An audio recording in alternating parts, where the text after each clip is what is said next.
दोस्तों, आप सभी को मेरा नमस्कार। आप सब कैसे हैं? मैं आशा करती हूँ कि आप सब अच्छे ही होंगे। दोस्तों, आज बहुत दिनों के बाद या कई सालों के बाद शायद मैं शनिदेव को लेकर के फिर से आपके बीच में इसलिए भी आई हूँ क्योंकि मैं आप सबके कमेंट्स पढ़ती रहती हूँ और देखती रहती हूँ। मुझे लगता है कि सभी टूटे हुए हैं।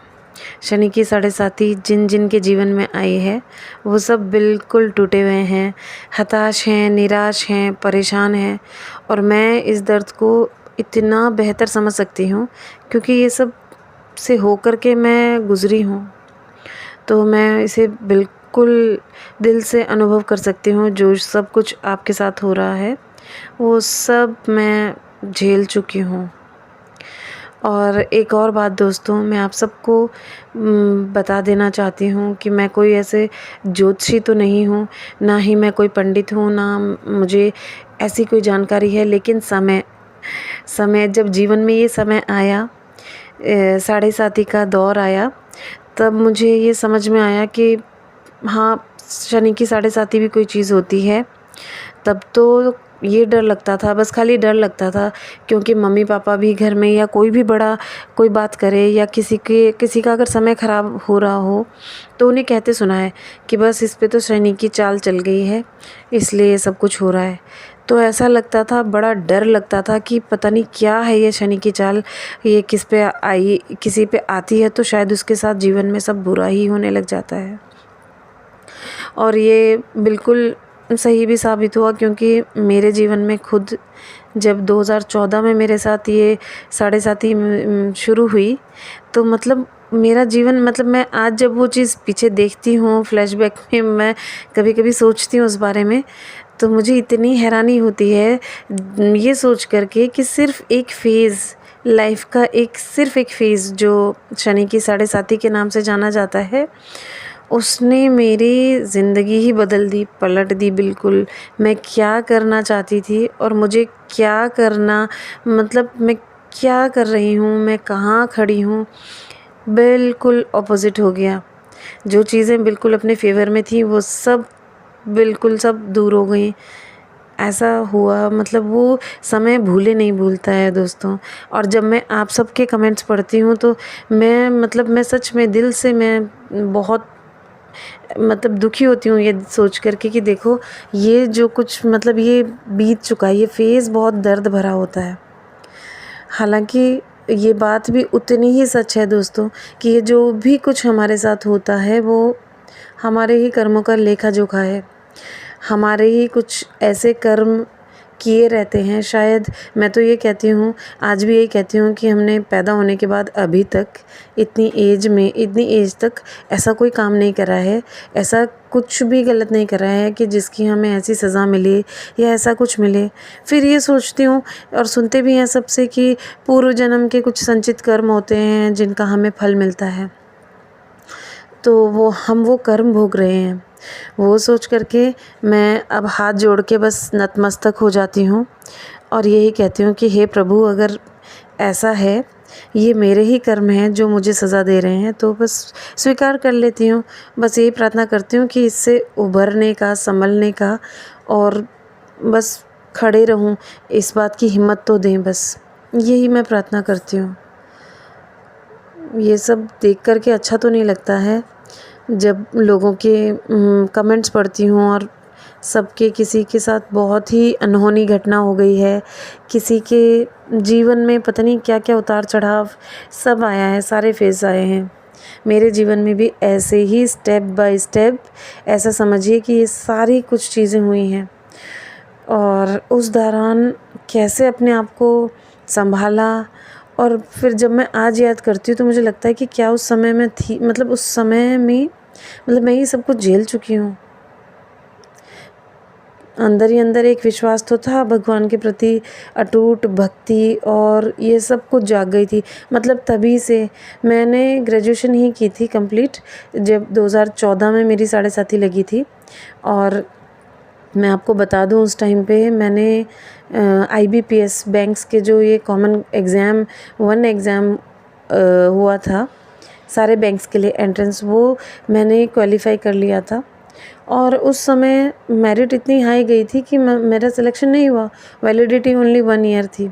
बस वहीं से उसी एग्ज़ाम पास आउट करने के बाद बस वो थोड़ी-सी खुशी मिली थी कि मैं एग्ज़ाम मैंने क्लियर कर लिया है, कभी ना कभी मुझे जॉब के लिए ऑफ़र लेटर आएगा या इंटरव्यू के लिए मुझे कोई ना कोई बैंक ज़रूर बुला लेगी। ऐसे होप में मतलब वो 1 साल बस ये खुशी रही और उसके बाद वो ख़त्म हो गई, क्योंकि वो वैलिडिटी भी ख़त्म हो गई। फिर उसके नेक्स्ट ईयर से जब भी वो एग्ज़ाम हुआ, उसकी कट ऑफ इतनी लो गई है, मतलब मैं वो देख कर के इतना दुःख होता था कि मेरा सिलेक्शन हो गया होता आराम से, लेकिन उस साल बहुत हाई गई थी तो मेरा सिलेक्शन नहीं हुआ। एक तो वहाँ टूट गई, उसके बाद पढ़ाई इतनी ज़ोरों शोरों से पढ़ाई कर रही थी कि मुझे तो कुछ करना ही है, करके रहूँगी। उसी दौरान बीच में फिर तबीयत ख़राब होने लग गई। मतलब ऐसा हो गया कि घर वाले भी, अब हम लोग इंडियन फैमिली से बिलॉन्ग करते हैं और आप लोग बिल्कुल रिलेट कर पाएंगे कि जब समय ख़राब होता है तो हम सब जगह भागते हैं, डॉक्टर से लेकर के झाड़ फूँक से लेकर के हर मंत्र। अब तब तो ये लगता है कि पता नहीं किसकी नज़र लग गई है, देखो ऐसा हो गया। मेरे साथ भी सेम चीज़ हो गई थी कि मैं ऐसे बीमार रहने लगी कि बीमार भी ऐसे कि ना तो कोई बीमारी है और ना प्रॉपर तरीके से कोई बीमारी है और ना ही मैं कुछ कर पा रही हूँ अच्छे से। तो ऐसा कुछ चल रहा था, समझ ही ना आए। माँ बाप भी परेशान, सब परेशान, कुछ भी समझ में नहीं आ रहा था उस दौरान, क्या करें क्या नहीं करें।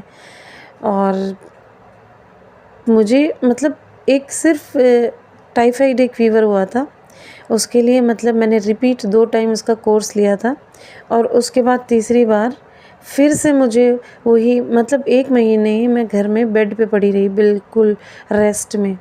लेकिन जब बिल्कुल मतलब वो कोर्स ख़त्म हुआ, उठ कर के फ़ीवर तो स्टॉप हो गया था, फ़ीवर नहीं आ रहा था। लेकिन उसके बाद जब उठी और लगा कि ओके अब ठीक है, तो जैसे ही मैं उठी मेरा वन साइड राइट साइड काम करना बिल्कुल बंद कर दिया, मतलब नमनेस, सुन्न पड़ गया पूरा वन साइड। ऐसा लगा जैसे ये तो पैरालाइज़ के साइन लग रहे हैं कि पूरा मेरे को बिल्कुल पता ही नहीं, मतलब फ़ील ही नहीं हो रहा था कुछ। इतनी जानकारी भी नहीं थी। आज की डेट पे तो हम कहीं भी कुछ भी प्रॉब्लम है वो हम नेट से अपने आप ही निकाल भी सकते हैं कि हमें ऐसी प्रॉब्लम हो रही है तो ये क्यों हो रही है, इसके संभावित कारण क्या हो सकते हैं और उसके उपाय भी, और तुरंत डॉक्टर के पास जाना। तो उस समय भी सॉरी दोस्तों, उस समय भी ऐसा ही कुछ हुआ मेरे साथ और मुझे लगा अब तो पता नहीं मेरे साथ ये क्या हो रहा है।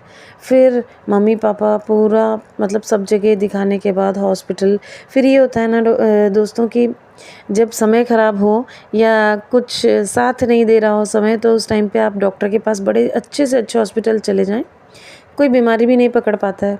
मतलब आपकी इतनी जूता घिसाई होती है कि आप जा जा के थक जाते हैं, कहीं आपका नंबर नहीं आएगा, कहीं डॉक्टर नहीं मिलेगा, कहीं रिपोर्ट कुछ और आ गई है, इस तरीके से बस हर जगह कुछ ना कुछ बाधाएं आती रहेंगी। ऐसे ही मेरे साथ भी हुआ। तो एंड में जा कर के जब टेस्ट करवाया तो पता चला मेरे को बैक में भी पेन था, तो एमआरआई करवाया, एमआरआई में डिस्क स्लिप, जबकि मैं बिल्कुल बेड रेस्ट भी थी, मैंने कोई कुछ भी नहीं, मतलब उसके बाद भी। फिर उसके बाद न्यूरोलॉजिस्ट को सजेस्ट किया हमें, वो हड्डी वाले डॉक्टर ने न्यूरोलॉजिस्ट के पास गए तो उसने सबसे पहले विटामिन्स के टेस्ट करवाए। तो vitamin zero, vitamin B12 zero, vitamin D zero, बिल्कुल ज़ीरो। मतलब उनका कहना ये था कि आप चल भी कैसे रहे हो, हम ये सोच रहे हैं। ऐसा कुछ हो गया था सडनली। तो फिर उसके बाद वो जो दवाइयाँ मेडिसिन शुरू हुई और 2 महीने के बाद स्लोली मैं रिकवर हो पाई। लेकिन जो ये टाइम पीरियड था ना, मतलब कहाँ मैं बहुत एम्बिशियस लड़की पढ़ने में और इन्हीं चीज़ों में फ़ोकस करने वाली, और कहाँ इन सारी चीज़ों में फँस के रह गई थी। किताबों को देखना तो बहुत दूर की बात, डिप्रेशन में जाने वाली स्थिति आ गई थी। क्योंकि मैं तो बिल्कुल सोची समझ ही नहीं पा रही थी ये ज़िंदगी में मेरे साथ ये हो क्या रहा है। मैं तो कभी ऐसे थी ही नहीं। तो बड़ी वीडियोस बहुत सुनती थी, कुछ मोटिवेट कर दे ऐसे वाले वीडियोस ढूंढती थी यूट्यूब पर, कुछ गाने, और गाने मीन्स बस वो मोटिवेट करने वाले कि मैं कर सकती हूँ, मैं ऐसे भी कर दूँगी, वैसे भी कर दूँगी, कर सकती हूँ, कर सकती हूँ, कर सकती हूँ, ऐसे करके अपने मतलब फ़ाइट करती रही खुद से ही, और करती भी रही, लेकिन उसका रिज़ल्ट कुछ नहीं मिला दोस्तों, मैं सच बताऊँ आज भी। लेकिन इसका जो वो मतलब इसको मैं शनिदेव को इस चीज़ के लिए दोषी नहीं ठहराती हूँ कि उनकी वजह से या उन्होंने मेरे जीवन में ऐसा समय लाया था या मैं इस दौर से गुज़री थी उनकी वजह से नहीं। मैं तो अब मैं क्या बताऊँ आज, मतलब एक हिसाब से जब टाइम धीरे-धीरे निकल जाता है उसके बाद एक समझ भी आ जाती है।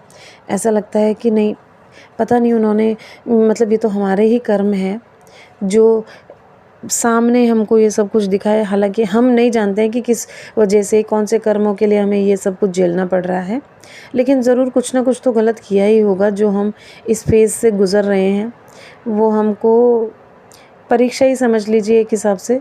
इसमें कई लोग टूट जाते हैं और बिल्कुल मानते ही नहीं हैं, छोड़ देते हैं कि नहीं, ईश्वर नाम की कोई चीज़ ही नहीं है। लेकिन मुझे इस चीज़ ने इतना जोड़ा ईश्वर के प्रति कि बस मैंने एक ही चीज़ मान ली दोस्तों, सरेंडर, अपने आप को सरेंडर कर दो कि बस जो भी कुछ है, हो सकता है मेरे से गलतियाँ हुई हों, उसी का मुझे फल मिल रहा है, बस मेरे साथ रहो और मुझे शक्ति दो, मैं इन सब से निकल पाऊँ, सहन कर पाऊँ। बस इस समय में मेरे साथ खड़े रहो, बस मुझे और कुछ नहीं चाहिए। यही बोल सकते हैं और कुछ नहीं। तो दोस्तों मैं बिल्कुल रिलेट कर पा रही हूँ और ऐसा लगता है एक-एक कमेंट पढ़ने के बाद मुझे लगता है कि ये सब कुछ तो मेरे साथ हो चुका है, इतनी सिमिलर चीज़ें ये सब कुछ हो रही हैं। लेकिन लेटर ऑन आप सब देखेंगे कि जीवन में इससे कितना और क्या इम्प्रूवमेंट, क्या परिवर्तन आता है। परिवर्तन ये आएगा कि आप इतने मज़बूत हो जाओगे, स्ट्रॉन्ग हो जाओगे, हर सिचुएशन के लिए, हर चीज़ के लिए आप बहुत स्ट्रॉन्ग हो जाओगे, यकीन मानिए दोस्तों।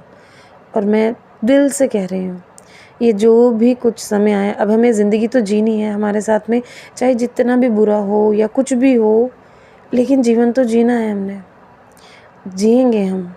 ऐसा नहीं है कि वो अगर 7:30 आई है तो हम ख़त्म हो जाएंगे या कुछ नहीं, सब कुछ झेलते हुए, सब कुछ वो करते हुए हम लोग जिएंगे, रहेंगे। बस उसमें इतना ध्यान रखना है कि बस ईश्वर का नाम लेते रहो और कुछ नहीं। शनिदेव की, जिस भी भगवान को आप मानते हो, उनकी दिल से प्रार्थना करते रहो उनसे, और उन्हें कभी नहीं भूलिए और अपनी अच्छाई नहीं छोड़नी है दोस्तों। कभी भी तहस में आके या कुछ भी, कितनी भी कठिन परिस्थिति हो, अपनी अच्छाई नहीं छोड़नी है। हमारी जो ताकत है ना, वो हमारी अच्छाई है। बस आप अच्छे बने रहें, स्ट्रॉन्ग बने रहें और धीरे धीरे ये समय भी निकल जाएगा। मैं ईश्वर से यही प्रार्थना करती हूँ। दोस्तों अगर आपको इसके आगे भी मैं वीडियो बनाऊँगी, मुझे आप कमेंट बॉक्स में कमेंट करके बताइए, तो मैं आगे की वीडियोस भी आप लोगों को शेयर करूँगी।